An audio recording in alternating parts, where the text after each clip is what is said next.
beneficiarii sunt foarte încântați de proiectele pe care le propunem, deci de conceptele pe care le punem pe masă în fața lor. Sunt atât de încântați că de obicei prima întrebare este, ok, când e gata? Sau vreau să rămână fix așa. Ei, ca să construiești o casă care este identică cu macheta pe care noi am construit-o, CLT-ul este un material foarte la îndemână.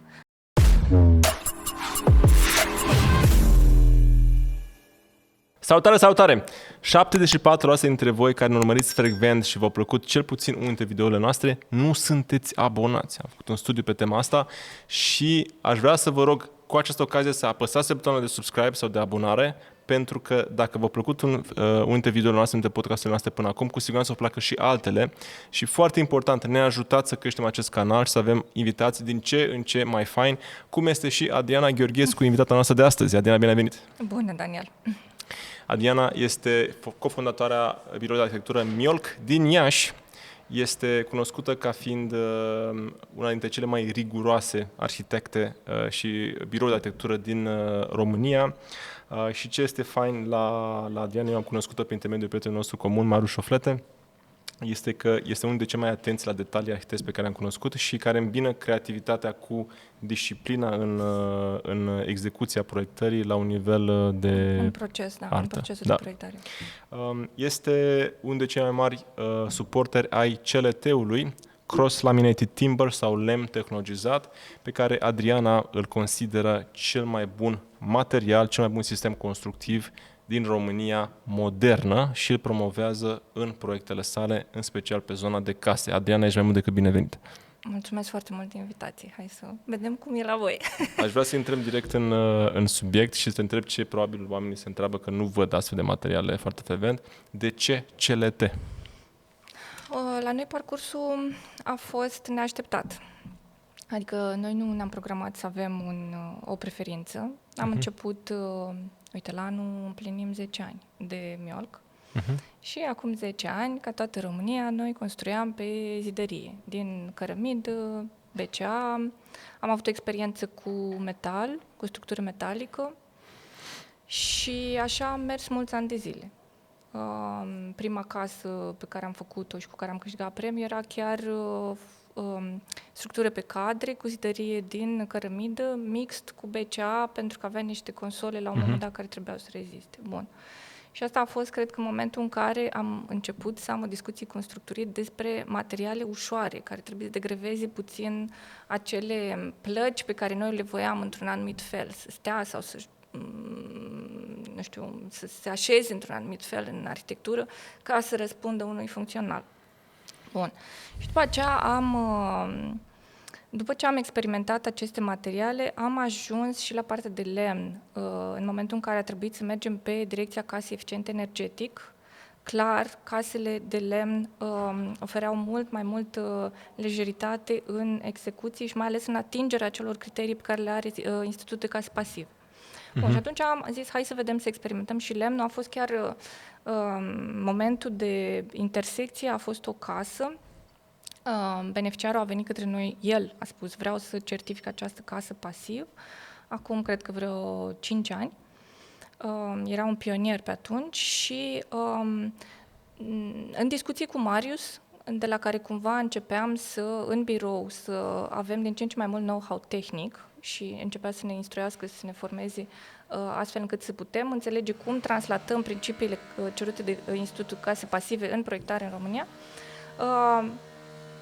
I-am cerut sfatul lui Marius. Bun, hai să ne întâlnim și cu beneficiarul împreună și să avem o discuție. Uite, cam asta e ce se vrea de la casa lui, cam asta este conceptul. Pe ce direcție ar fi cel mai bine să mergem ca să atingem nivelul pasiv? Sfatul lui foarte ferm a fost să mergem pe lemn. Beneficiarul a avut dubii. Și cumva, să spunem, teza care l-a făcut să rămână până la urmă ferm pe BCA a fost aceea că pentru el este important să lase casa moștenire următoarelor generații. Nu avea încredere că cu lemn poate să facă lucrul ăsta.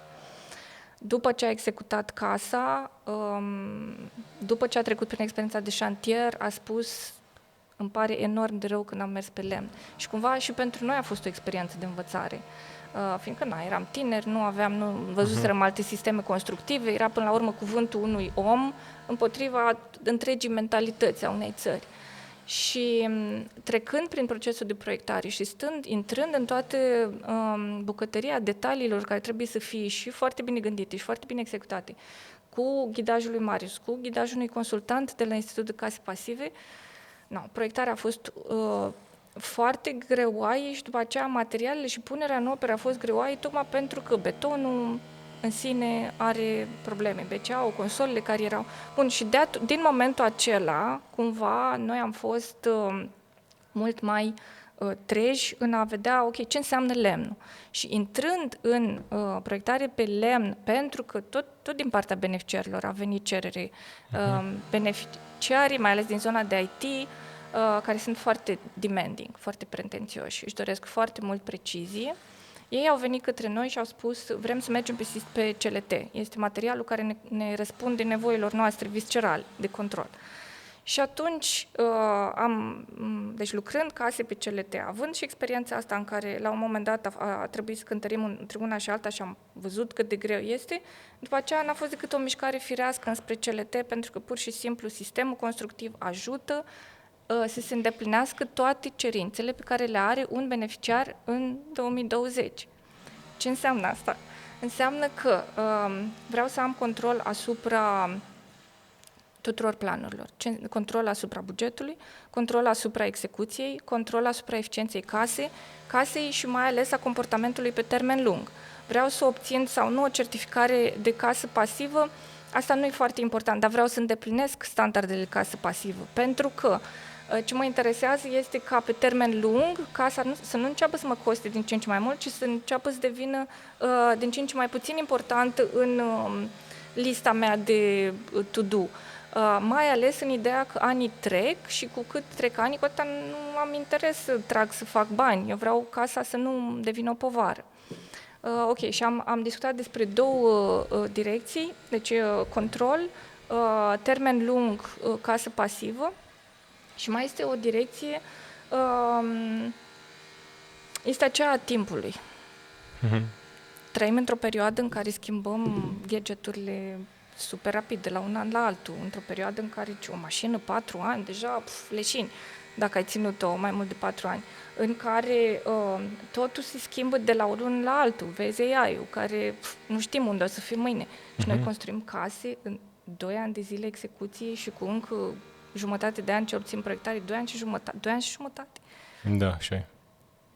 Astăzi înseamnă o enormitate, e prea mult timp. Și cumva ce interesant este că această promisiune a timpului, deci cumva dacă pe un sistem constructiv clasic execuția ajunge cam 2 ani în medie,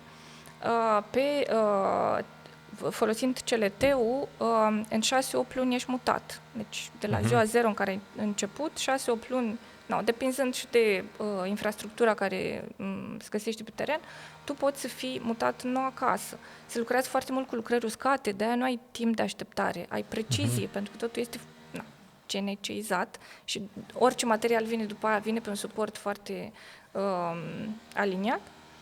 Bun, și deci, de fapt, faptul că eu mă mut mai repede are consecințe în faptul că eu am durata în care cheltui bani și trebuie să managerez un șantier este mai mică și chestia pe care o spun foarte des este orice manager știe că, puncte, cu cât un proiect durează mai mult, cu atâta pierzi mai mult. Promisiunea asta de a mă muta mai repede în casă, de fapt, ea are un mare beneficiu și în partea de buget. Pentru că consumând timp mai puțin, cheltuielile tale neprevăzute sunt mult mai mici. Bun, deci practic ar fi 3 piloni principali. Da? Ai zis timpul de execuție. Da. Capacitatea de a se integra mai bine într-o structură de casă pasivă. Da, răspunde mai bine criteriilor. Răspunde mai bine. Și al treilea? Și al treilea este control, precizie. Da. Am control asupra ceea ce se întâmplă. Și chiar e foarte simpatic în momentul în care noi facem prezentări pe slide-uri și arătăm momentul în care am trecut de la sisteme tradiționale la CLT. Trecerea o facem în felul ăsta. Beneficiarii sunt foarte încântați de proiectele pe care le propunem, deci de conceptele pe care le punem pe masă în fața lor. Sunt atât de încântați că de obicei prima întrebare este ok, când e gata? Sau vreau să rămână fix așa. Ei, ca să construiești o casă care este identică cu macheta pe care noi am construit-o, CLT-ul este un material foarte la îndemână. Adică în momentul în care un beneficiar super demanding obține în proiectarea de arhitectură proiectul perfect, care este visul vieții lui, următorul pas este să abordezi un material care poate să-ți sprijine acest vis. Pentru că de obicei visul se cam rupe pe șantier în momentul în care sistemul constructiv nu poate să susțină visul ăsta. Și practic CLT-ul te ajută să proiectezi mai bine, da? Să poți să pui mai departe în execuție asta și mai bine. Merge CLT-ul și la construcții mai înalte sau doar la case? Teoria spune că merge liniștit la construcții mai înalte și Marius și sunt arhitecți care merg pe linia asta în România. Pentru noi, nișarea este pe locuințe unifamiliale și atunci suntem la nivelul ăsta, parter plus 1, plus mansardă. Ce înseamnă că merge și pe locuințe mai înalte? Înseamnă că merge și pe blocuri de cam până la câte etaje? Blocuri, da. Am senzația că este o competiție la nivel mondial pentru a afla care este limita de nivel de etaj. Și au ajuns până acum cam pe la cât? Cred că Marius poate să-ți spună mai mult. Da. Ok. De verificat treaba asta. Dacă aveți informația, vă rog să scrieți în comentarii, da? Hai să vedem o perspectivă mai largă, da? Am vorbit despre CLT până acum. Ce înseamnă pentru tine o locuință proiectată sau, bine gândită în 2024? Pe ce puneți voi accent ca birou de arhitectură? Păi, uite, în procesul nostru de proiectare, noi mereu spunem că sunt 3 actori implicați.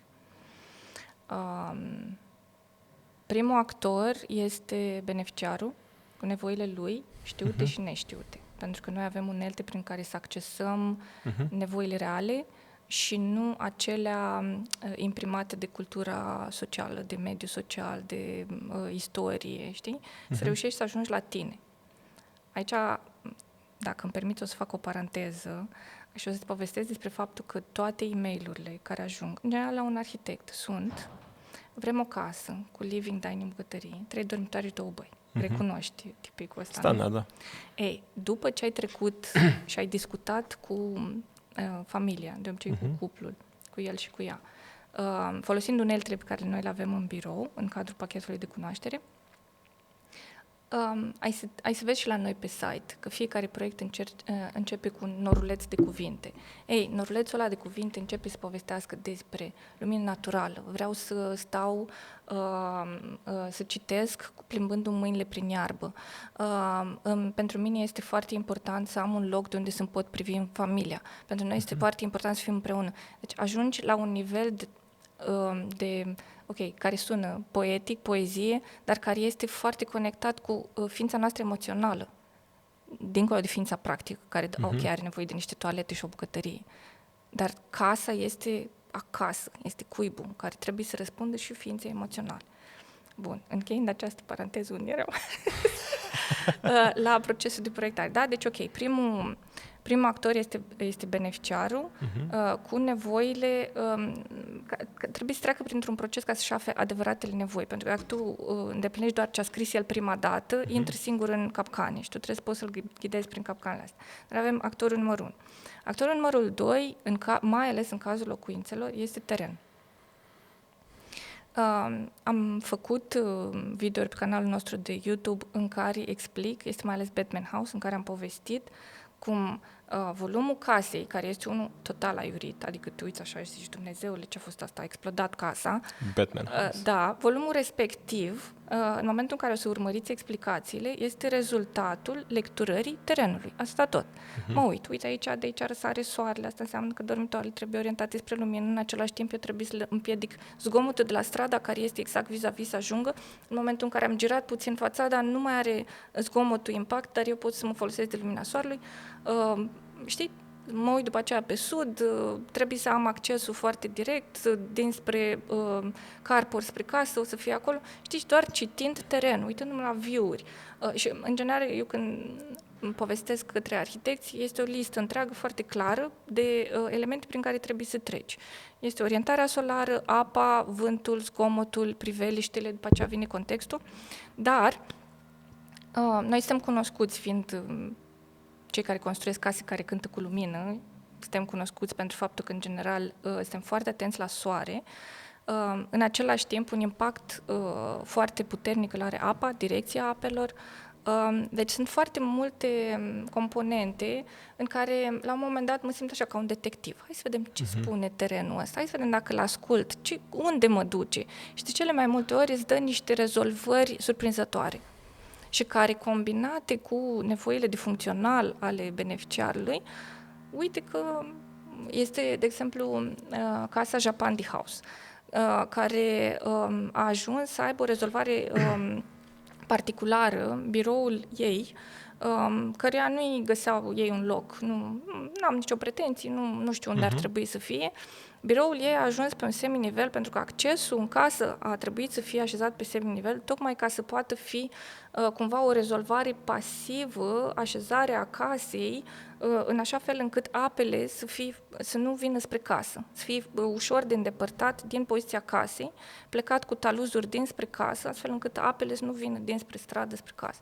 Deci, dacă asculți terenul, de obicei el este coechipierul nostru, mereu spunem, că terenul și beneficiarul sunt coechipieri arhitectului. Este prima oară când aud din partea unui arhitect să asculte terenul. Mi se pare fascinant conceptul. Felicitări! Uită-te la proiectele noastre, uite la videouri și ai să vezi că un impact major îl are terenul, poziție, orientare, toate lucrurile astea, care la un moment dat am aflat că ne-ar încadra în curentul de regionalism critic. Cumva pe direcția asta am ajunge acolo. E foarte interesant de explorat în povestea asta. Bun, și numărul 3 este arhitectul. Contează foarte mult maturitatea arhitectului, contează foarte mult,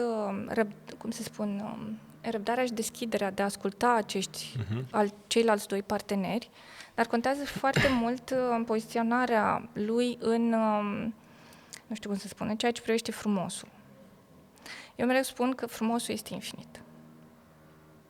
De ce să-l blocăm că frumos înseamnă doar casele care au acoperiș terasă?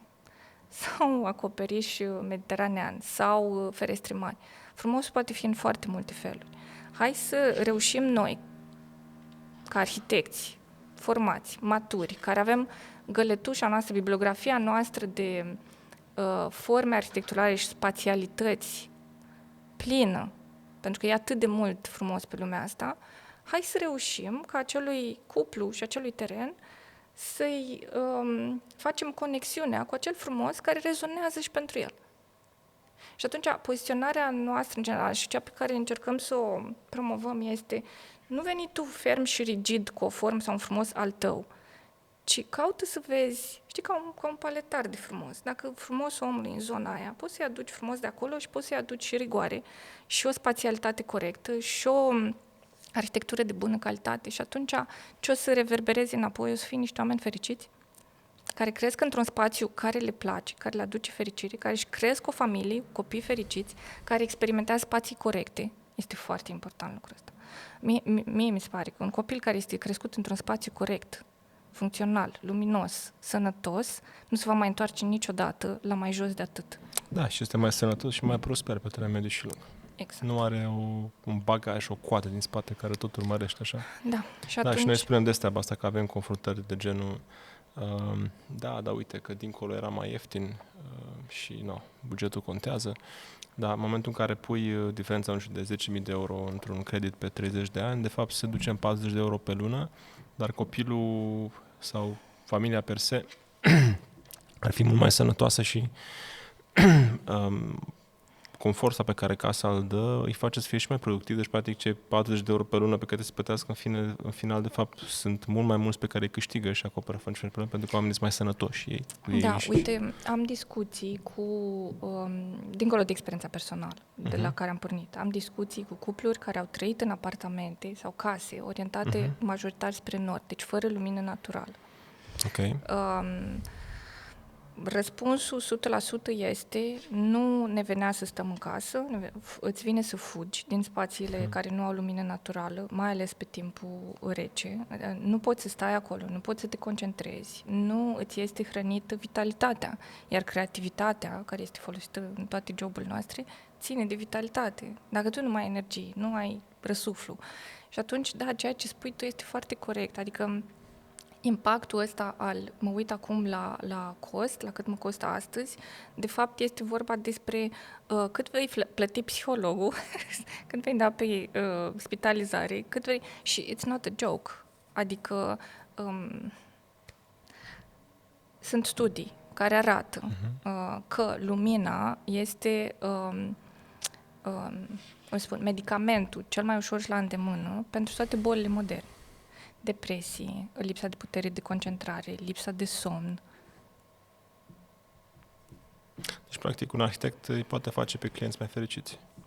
Sau un produs bine proiectat. Da, adică starea ta ca individ de sănătate depinde în mod clar de spațiul în care trăiești. Iar spațiul în care trăiești, hai să ne așezăm un pic așa în fluxul normal de lucru. Uităm așa, eu vreau să trăiesc într-o casă frumoasă, bună, ieftină, cu toate, să-mi îndeplinească toate nevoile, da? Pentru ca să existe acest proiect, această casă, cineva, trebuie să o execute, dar mai ales să o proiecteze, să o gândească. Dacă acel cineva care o gândește are 3 zile la îndemână să gândească acea casă și trebuie să o facă gândindu-se că, trebuie să nu-mi permit să las copilul la școală particulară, trebuie să mă duc și să-l aduc, îl duc dimineața la 8 și trebuie să le iau la 12. Ce mă fac? Că fetița e bolnavă, n-am asigurat de sănătate, deci trebuie să merg cu ea și să stau pe holurile la spital.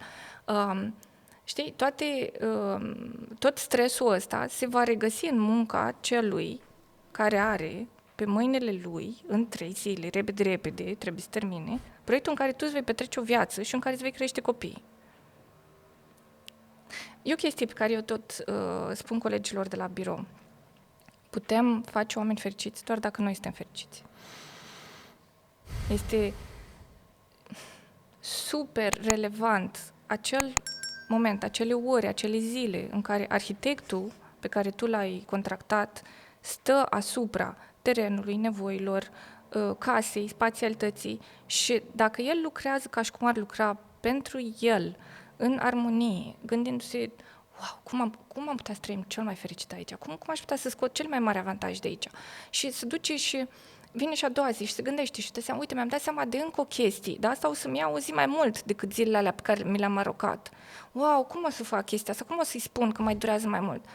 Și inițial, când aveam surprize de genul ăsta, ziceam, vorbim cu beneficiarul și îi spunem, uite, ne-am dat seama că mai există o variantă care poate să îndeplinească mult mai multe dintre condițiile variantelor pe care le-am cercetat anterior. Ne va mai lua o zi și va fi important să reușim să o explicităm.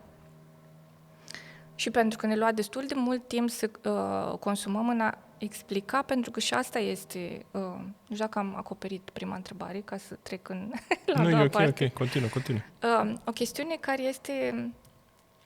Hai să-ți povestesc o poveste.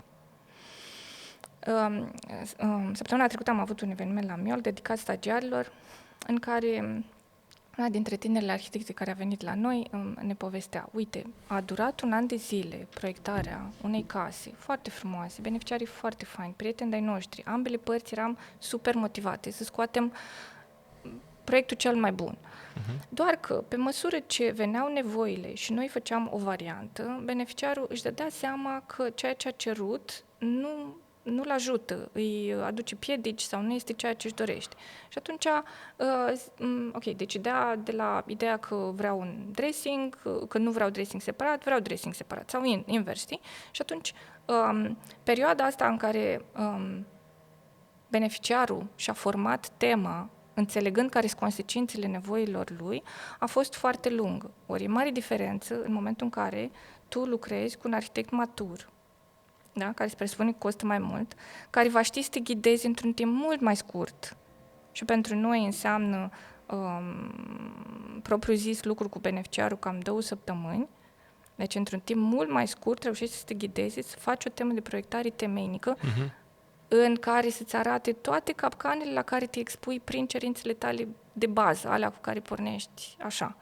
Uite, poate nevoia asta, în momentul în care e pusă pe terenul ăsta, nu duce la un rezultat pe care cred că ți l-ai dorit din ceea ce văd acolo. Așa, aproape ca un psiholog pentru cuplu care este beneficiar. Ar fi ideal dacă s-ar putea lăsa arhitectului să-și dedice timp, tocmai ca să fie ca un fel de psiholog și pentru teren, și pentru cuplu, și pentru el însuși, să reușească să-și depășească nu știu, criterii personale de mamă, de la proiectul ăsta mi-aș dori așa o chestie de genul casa pe care am făcut-o, Casa Furnicilor, prima casă.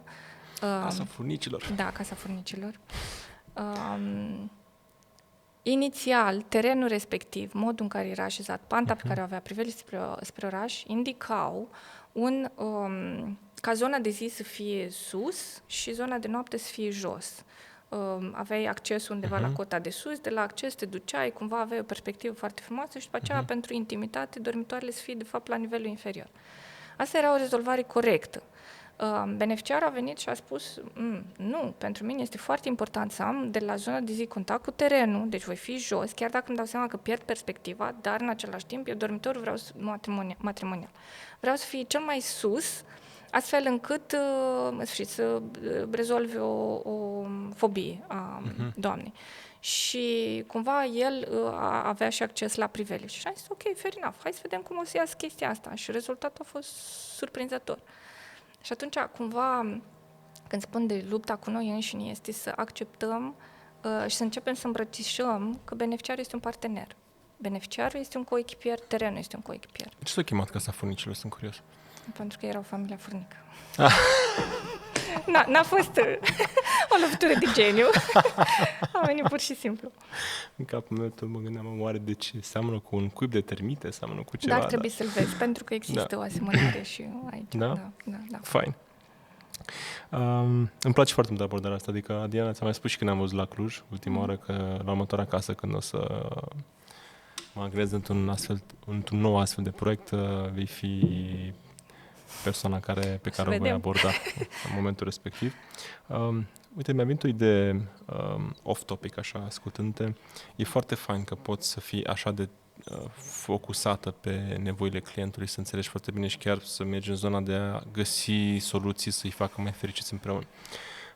Cum vezi totuși pentru un arhitect care nu are luxul ăsta, pentru că beneficiar, să spunem că este un dezvoltator care are nevoie să facă 150 de apartamente, da, într-un proiect, deci două blocuri, într-o zonă bună din orice oraș, alege, de exemplu, Iași, da? Și nu prea cunoaște clienții la final, pentru că beneficiarul nu sunt clienții finali, ci este dezvoltatorul și dezvoltatorul mai și îi bate la ușă, vezi că finanțarea curge, eu am dobânzi, nu prea pot sta după tine să-mi proiectezi la detaliu, la asemenea detaliu, zi-mi, dă-mi o formulă mai repede, știi? Bun, din nou aș pleda pentru dezvoltatori, de cei care vor să se întâmple lucruri în timp rapid, deci cei care mizează pe timp și bănuiesc că implicit cer și calitate, mergeți la arhitecți maturi. Adică un arhitect care are un know-how acumulat, pentru că pe baza acelui know-how acumulat va reuși să-ți câștige timp. Ok? Bun. De ce spun asta? Pentru că în momentul în care noi am trecut prin undeva peste 70 de pachete de cunoaștere, deci interacțiuni cu cupluri cu care am ajuns să dialogăm, să vedem care sunt nevoile lor, să lucrăm cu, dai seama, tot atâtea terenuri, dacă nu și mai mult, pe case care nu s-au finalizat.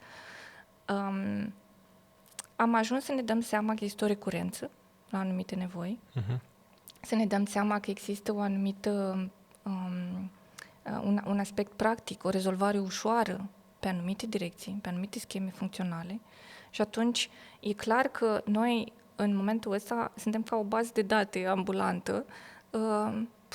Știi că îți povesteam când îți descriam căsuța pe care ai văzut-o la Cluj?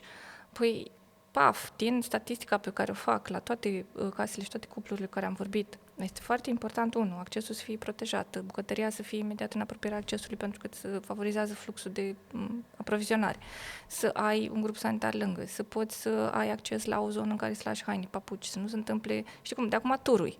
Pentru că eu am o statistică făcută în legătură cu acele nevoi care e clar că merg în zona practică, gospodărească și care au recurență, care apar cam la toate cuplurile. Ori cu această bază de date, cu această experiență, este super ușor să reușesc să mă adaptez. Ok, care este tema asta? Bun. Atunci, eu voi îndeplini și rigoarea de timp, pentru că mă mișc repede, fiindcă deja nu mai trebuie să studiez nu știu câte scenarii. Am trecut prin ele. Până acum, pot să-ți îndeplinesc rigoarea de calitate, pentru că eu îmi dau seama care sunt cerințele, adică oamenii, până la urmă, tu știi. Momentul cheie este momentul în care omul intră și se uită și zice da sau nu. Ei, momentul ăla în care zice da, el are o listă mentală pe care o bifează. Aia este, aia nu, aia nu, aia nu. Și un arhitect matur știe care este lista pe care trebuie să o bifeze și în același timp va avea forța să susțină o spațialitate corectă și să o explice dezvoltatorului. Pentru că iarăși un discurs pe care îl tot repet nu este despre metri pătrați. Noi nu avem un calculator în cap care când intri într-o cameră, 7 metri pătrați, 0,35. Nu ne dăm seama, este doar starea pe care mi-o dă. Mă simt bine, mă simt confortabil, am spațiu, am aer, am lumină. Astea sunt criteriile la care ne uităm. Mi-a plăcut foarte mult treaba asta la tine. Când am fost la Cluj la EZEB Ghost Passive și am făcut acel test cu VR-ul, da, și am trecut printr-o casă pe care tu ai proiectat-o și deși avea doar 140 de metri pătrați utili pe 2 etaje, jocul acela de distanțe, de lumină, de așa mai departe, nu-ți lăsa impresia că este o casă doar de 140 de metri pătrați, cu 70 pe nivel, practic, știi? Da, exact. Asta este miza. Un arhitect matur reușește să-ți creeze o casă care pare mai mare decât acei metri pătrați pe care vrei să-i vinzi. Da. Fine. Și, uite, știi că la un moment dat am zis vreau să fac o paranteză, povesteam despre poziția arhitectului care trebuie să treacă prin procesul respectiv de proiectare și că, uite, ai nevoie de un arhitect matur ca să reduci timpul respectiv. Ok, deci prima capcană este să-ți dureze foarte mult partea asta de proiectare. Dacă știi cum să o abordezi, poți să o reduci să dureze foarte puțin. Și să câștige din energia și efortul pe care îl depune fiecare în a merge înainte și nu în a tot se întoarce și a rula iterații. Asta e primul pas. A doua capcană este aceea în care tu ca arhitect îi expui beneficiarului o propunere care poate să fie super bună, dar beneficiarul nu este antrenat să citească. Și capcana este în faptul că amândoi se uită pe același lucru. Amândoi zic da, amândoi zic îmi place, doar că la final, când ajunge pe șantier, beneficiarul zice dar eu nu asta am cumpărat, dar nu mă așteptam să fie asta. Și arhitectul se uită contrariat. Păi, dar nu, dar era pe planuri acolo, ai văzut că era scris cota cu tare, dimensiunea cu tare. Păi nu, dar eu nu mi-am dat seama niciodată că o să fie fereastra așa de mare, sau așa de mică, sau așa de la stânga. Și atunci, capcana a doua în relația asta beneficiar-arhitect este dacă ambii se uită la aceeași poză. Și de-aia, pentru că ne-am dat seama că noi în birou consumam foarte mult timp în a explica prin scheme, secțiuni, desenuțe, care era valoarea acelei case, pentru că noi tot făceam case mici, în ideea că nu, frate, nu-i despre metri pătrați, este foarte mult despre confort, despre deschidere, mai ales oamenii care se mută la casă vor grădină și un pic de spațiu și atunci trebuie să faci casa cât mai mică ca să ai această experiență de grădină și spațiu verde. Ei, și ne-am dat seama că consumam foarte mult timp în a explica chestiunile astea așa mici și sculpturale la interior și atunci, într-adevăr, am ajuns la o suită de livrabile.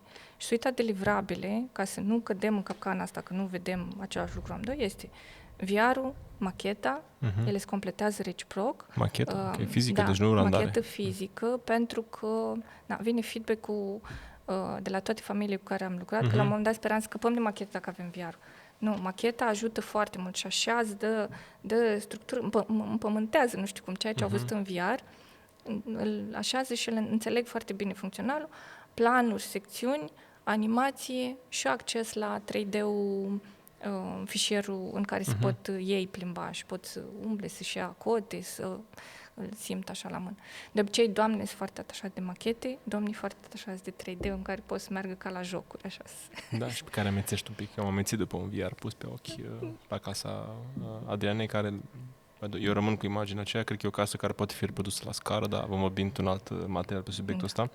Ca să mă întorc la întrebarea pe care am adresat-o mai devreme, cum împaci situația, cum împaci capacitatea ta de artă, de atenția detaliu și de înțelegerea mecanismului psihologic ale clienților tăi, cu situația în care nu îi cunoști pe clienții tăi final și practic pe ceilalți dezvoltatori. Practic experiența pe care o am în spate, în cazul meu, experiența pe care o am în spate mă poate direcționa foarte clar și foarte în scurt timp spre soluția optimă.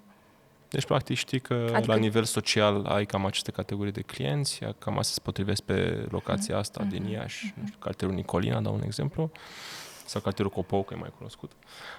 Și dintre cele 100 de apartamente, să zic, dintr-un bloc, ar fi bine să avem X de 3 camere, X de 2 camere, X de 4 camere, X studiouri și să aibă cam configurația asta, pentru că oamenii care doresc 4 camere doresc cam asta, 3 camere doresc cam asta și mai departe. Este foarte importantă identificarea publicului țintă, pentru că el te cadrează cam unde mergi. Și după aceea, te rog, continuă. Cred că ce aș vrea să subliniez este arhitectul matur are experiență, astfel încât să te ghideze spre soluția optimă, astfel încât să nu trebuiască să faci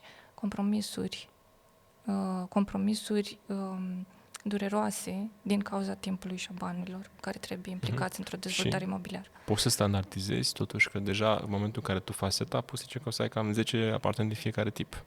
Există 10 oameni pentru același tip de apartament sau același tip de locuință sau același tip de casă? Deja intri în detalii care sunt prea departe.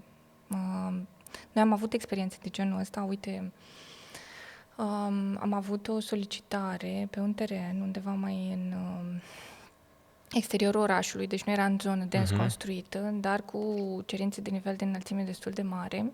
Noi am luat terenul și cumva am vrut să facem o experiență și pentru noi și pentru investitor în sine. Investitorul nu era la prima investiție, era la a 5-a, deci avea niște experiențe. Cumva a venit la noi mărturisind, m-am plictisit de planurile pe care le desenez eu. Hai să vin și la un arhitect să văd cum este. Și atunci, țin minte că am făcut împreună cu colega Oana Codru vreo 40 ceva de volumetrii, de tipologii de apartamente, de scenarii. Cumva, ce ne doream să explicăm era așa, că există o varietate foarte mare de soluții pe un teren care nu avea foarte multe constrângeri. Poți să mergi într-o extremă și să alegi volumetria cea mai spectaculoasă, poți să mergi în altă extremă și să alegi metri pătrați cei mai mult, sau poți să cauți să te găsești pe o linie de mijloc în care să te uiți la sănătatea apartamentelor și corectitudinea spațialității pe care o dai beneficiarilor. Fain. În mod cert putem găsi oameni care să se potrivească ca preferințe, deci asta este esența proiectului rezidențial în general.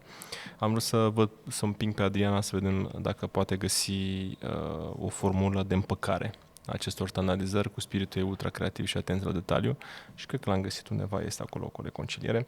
Ar vrea să intrăm un pic mai în detaliu tehnic, pentru că tu ești un tehnician extraordinar de sfârșit. Deci să-mi spui din analizele tale un exemplu de casă cu probleme, ce probleme a avut și un exemplu de casă construită perfect, care sunt avantajele sau care sunt punctele pe care le-a punctat foarte bine. Cumva la a doua avem deja niște răspunsuri, dar să vedem ce înseamnă o casă cu probleme. Desigur, sunt mai multe paliere, dar deschide tu. Ok, problemele... Noi ne-am intersectat probleme în momentul în care în birou au venit case deja construite, deja locuite, care beneficiarii și-au dat seama că au nevoie să fie vindecate, cumva. Și am ajuns să facem vindecări de case. Vindecări de case. Pentru că era, am tot povestit despre conceptul ăsta. De ce? Pentru că o astfel de vindecare cumva o poți face la nivel tehnic, deci să îndeplinească, să fie sănătoasă din punct de vedere tehnic, povestim imediat, dar este important să fie sănătoasă la nivel funcțional, adică să se emuleze pe beneficiar, de multe ori n-au avut timpul, n-au avut experiență, n-au avut cum să-și creeze o casă care să le se potrivească prin locuire. Și vorbesc despre cazul primei case care a venit, cred că erau de vreo 10 ani locuiau în casa respectivă și au dat seama despre niște chestiuni care lipsesc, pe care și le-ar dori și atunci făceam o vindecare așa holistică, știi, ca și cum te duci și zici, uite, mă doare urechea stângă și zice, da, dar ce informație n-ai vrut tu să auzi de la partenerul tău, știi, știaști pe psihologie, știaști pe medicină, pe fizică. No, cam așa tratam vindecările de case, dar ca să mă întorc, cumva, răspunsul cel mai general ar fi, da, sunt probleme de execuție și de folosire pe termen lung, sunt și probleme de flux și de gândire a casei, gândirea primordială, deci primul funcționar care a fost făcut avea probleme. Dacă este și vrei să mă duci pe direcția tehnică, atunci apa este cel mai mare dușman. Din păcate trebuie să folosesc cuvântul ăsta, deși mi-e super dragă apa, am mare grijă de ea, mi se pare că este un mare dar pe care îl avem, dar trebuie să fim foarte atenți pentru că este foarte puternică, și neprevăzut, greu de prevăzut, hai să zicem Ai fi așa. crezut? Deci aerul și apa să fie și prieteni și dușmani. Da.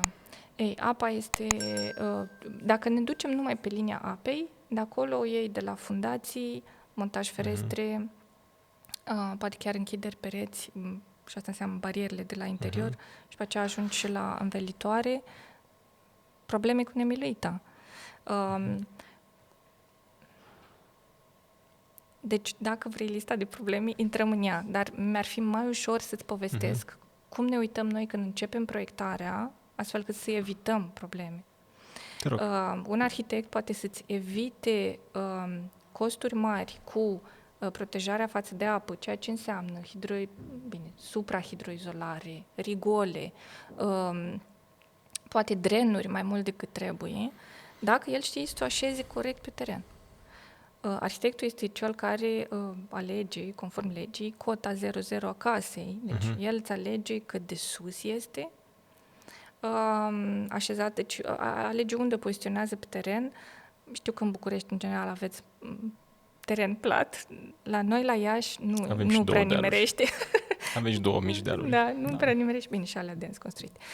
Nu prea nimerești teren drept, asta este fructul căutat de toată lumea, pentru că, da, reduce costurile, dar avem terenuri în pantă. Ei, și în momentul în care ai un teren în pantă, trebuie cu foarte mare atenție să te uiți de unde vin apele. Și de multe ori se întâmplă că vin apele de la stradă, că așa ai găsit teren.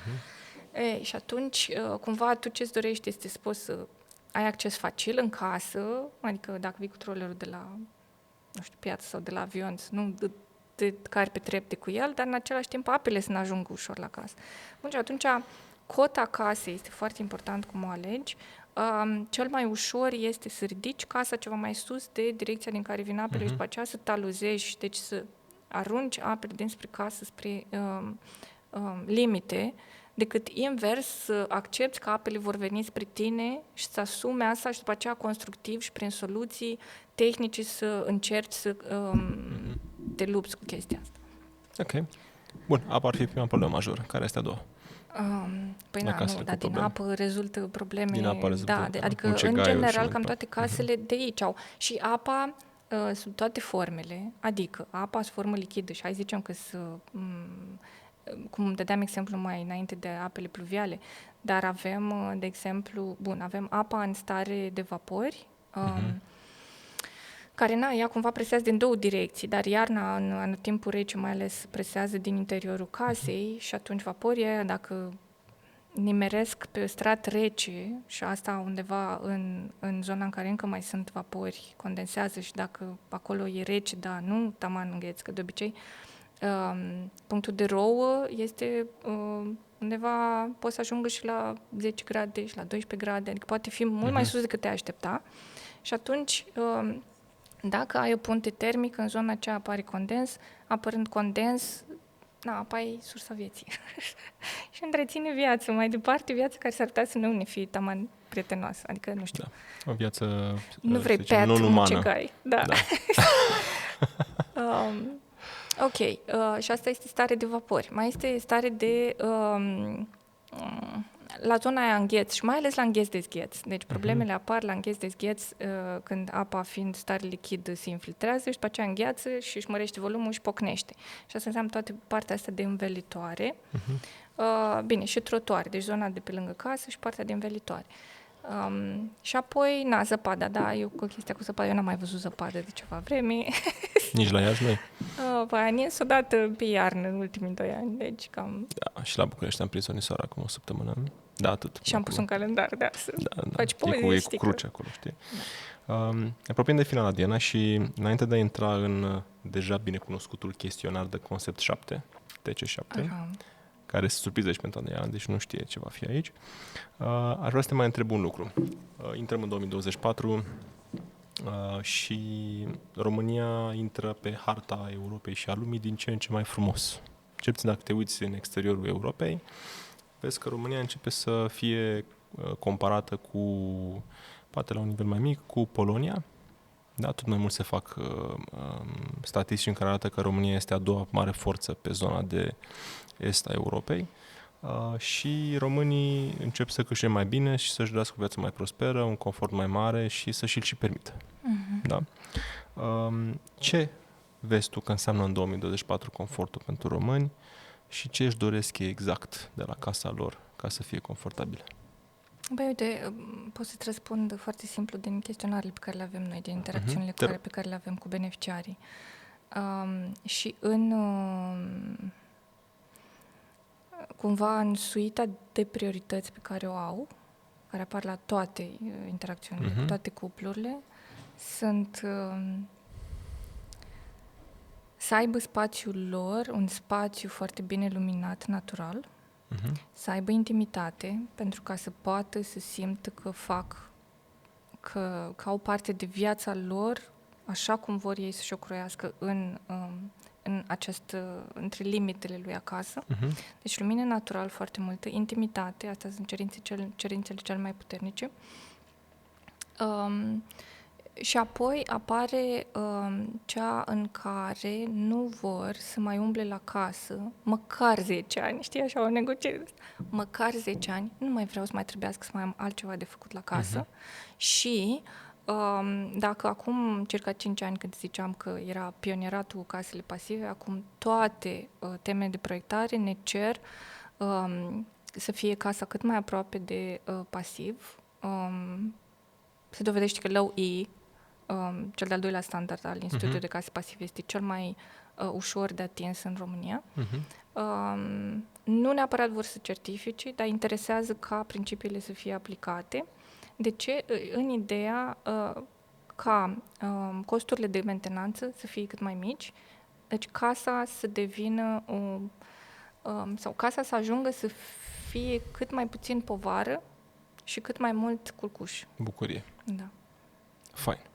Îmi place foarte mult modul de abordare asupra meseriei tale, se vede că pui foarte multă pasiune în ceea ce faci. Da. Aș vrea să scrieți în comentarii dacă vă doriți pe Diana să mai revină la podcastul nostru și de asemenea să puneți și întrebările pe care veți să le adresăm în viitor podcast. Eu caut pe fiecare meserie sau mă rog, fiecare profesie care este legată de locuire, construcții, imobiliare și mai departe, să avem un invitat permanent pe anumite teme atunci când ele apar, să-i spunem Adriana, știu că ești la Iași, dă o fugă până în București, să venim la tine și să facem un material pe subiect. Ai vrea să mai adaug ceva în loc de final, înainte de a intra în acest chestionar fain care o să vezi la final, că o să te surprindă? Mai nu știu, preocuparea mea foarte puternică în ultimul timp este putem da fericire celor din jur doar dacă noi suntem fericiți. Mi se pare că avem multe lucruri la chestia asta. Tu ești fericită? O, da. Da? Ce te faci fericită? Trăiesc visul la toate nivelurile. Da? Da. Prin profesia ta, prin prietenii tăi, prin... Da? Toate planurile, da. Povestește puțin, sunt curios. Știi, se spune că oamenii fericiți sunt invizibili. Nu auzi de ei. Pentru că sunt fericiți, pentru că sunt bine acolo unde sunt.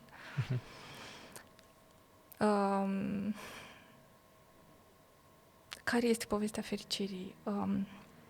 Mă trezesc și pe geamurile foarte mari văd crengile unui castan sau ale unui brad, depinzând pe ce direcție mă uit.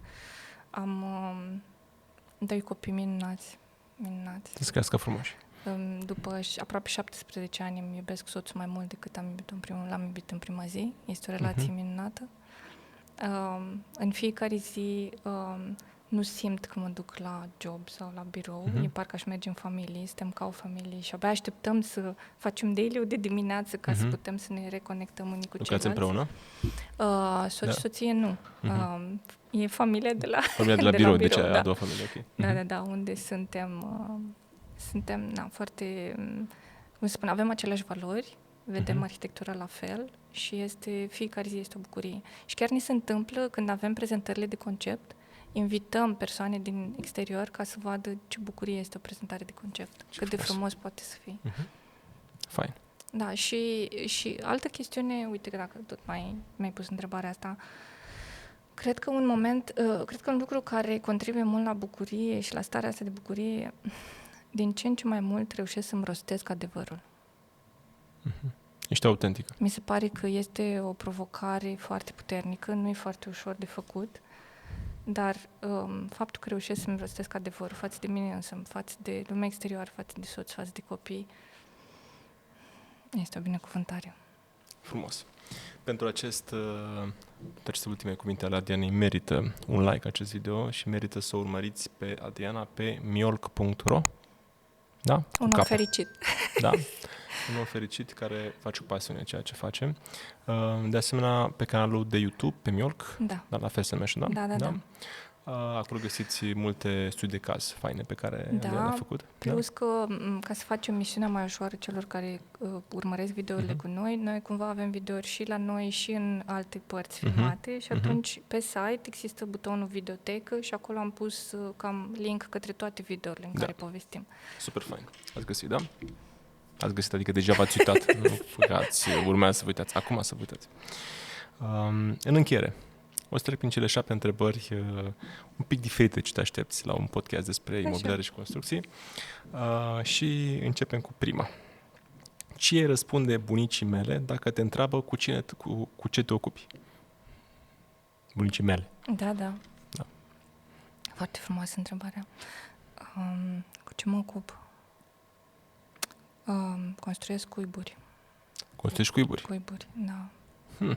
Place. Ce sfaturi ai da copilului tău care vrea să facă o investiție imobiliară? Wow. Să știi că băiatul meu este cel mai mare susținător al meu. Ok. Așa că el o să cumperi doar case Miolc. Bun. Da. Interesting. Dar ce sfaturi ai da bunicii tale care vrea să facă o investiție imobiliară? Terenul este foarte important. Să caute acel teren pe care simte că este energia care se potrivește. Frumos. Ce carte ai da să citească fiecărui român? Carte. Uite, Eckhart Tolle. Puterea prezentului? Puterea prezentului. Frumoasă carte. Dacă cei care nu urmăresc o cită, vă rog să scrieți în comentarii, da? Să dați și subscribe, să nu uitați. Dar ce podcast să asculte fiecare român? Uite, or să înceapă cu ăsta. Cum? Că sunt aici, or să înceapă cu ăsta. Așa? Și cred că cel mai puternic podcast pe care îl urmăresc este intuiția mea. Nice. Asta este cel mai puternic sfat pe care pot să-l dau. Urmăriți podcastul ăsta, este continuu cu voi și vă dă cele mai bune sfaturi. Ok, cum putem să urmărim și noi? Intuiția ta. Este intuiția, o avem fiecare, este vocea aceea foarte suavă, foarte soft, pe care așa de des o facem stacă. Frumos. Care este românul tău preferat? Soțul meu. Ce frumos. Și ultima întrebare, Europa, America de Nord sau Asia sau alte locuri? Wow. Deocamdată simt că în România energia mea este folosită cel mai bine. Deci Europa. Da, ok, Japonia m-a cucerit total. Abia aștept să mă întorc acolo. Este o minunăție. America de Sud la fel, ce e acolo. Adică E foarte frumos că suntem locuitori ai acestui pământ, dar aici simt că pot să sprijin cel mai mult. Frumos. Aceasta a fost Adriana, dragii mei. Sper că v-a plăcut. Dacă v-a plăcut, dați share acest material pe canalele voastre media, Facebook, unde sunteți, și susțineți-o pentru că este un om de foarte bună calitate. Eu personal sunt cucerit de Adriana. Casa mea își va asculta intuiția și terenul pe care va fi, cu siguranță vom asculta. Rămân cu această frumoasă idee pe care Adriana a pus-o pe tapet, și anume că casele creează fericire și dacă sunt proiectate bine, chiar au potențialul să creeze minuni în viața oamenilor care vor ocupa respectiva casă, au potențialul să creeze fericire, bucurie, oameni minunați care mai departe dau către ceilalți. Creștere, prosperitate, abundență, poate influență în lume, influență pozitivă în lume, contribuție pozitivă în lume. Așa că nu faceți rabat la confortul pe care îl veți avea în casa în care veți locui. Mulțumesc foarte mult, Diana. Dacă vrei să mai spui ceva, ai cuvânt. Mulțumesc, Daniel. Da, știi, toată suita de beneficii pe care o spuneai mai înainte și în mintea mea suna: vă dați seama că toate astea depind de acele câteva zile în care proiectantul stă pe casa voastră? Dați-i timp, spațiu și confortul material să poată să facă cel mai bun lucru în momentele alea în care vă proiectați casa. Foarte frumos. Ați auzit, da? Nu vă bateți arhitectul, ci încurajați-l să facă lucruri faine și dați-i timp și spațiu și dați-i informații ca să poată să facă. Inclusiv dacă nu faci doar pentru us propriu respectiva locuință, ci și atunci când o faci pentru clienți. Deci, practic, dezvolți un proiect de mai mică sau mai mare anvergură. Adriana, mult succes în cariera ta mai departe. Ne revedem în 2024 și 2025. Acest material va fi publicat chiar acum, înainte de Crăciun. Cu tot dragul, ești binevenită să ne revedem, pentru că sunt multe teme pe care n-au apucat să intrăm în ele. Da, erau multe alte întrebări. Da, să avem în 2024, excelent. Așa să fie. Ceau, toate bune. Mulțumesc.